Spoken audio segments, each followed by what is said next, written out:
Will Tobago be having any secondary schools track and field zonal? Tobago Zone, rather? Secretary of Education, Youth Affairs and Sport, Councillor Gary Melville is adamant that there will be.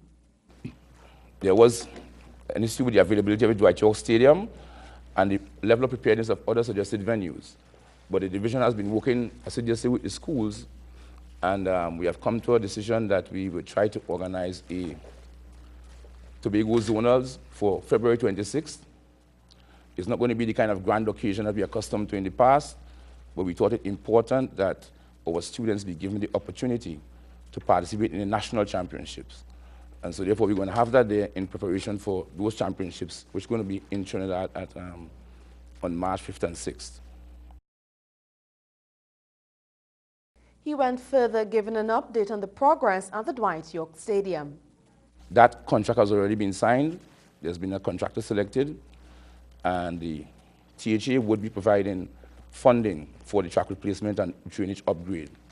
We are currently drawing up a MOU between us and the sport company. It's expected to cost around $10 million, and work is expected to start in early March. The Secretary also announced a new program being undertaken by his division.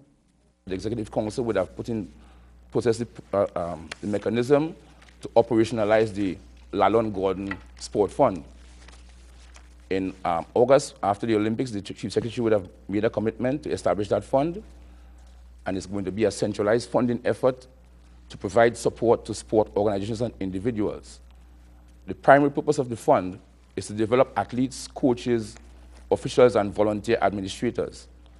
We want to enhance the development of sport participation in Tobago, especially at the elite level. And thus the fund would basically be set up a committee, a funding request assessment committee. We are hoping to operationalize all of that by March. Councillor Melville was speaking at Wednesday's post-executive council media briefing.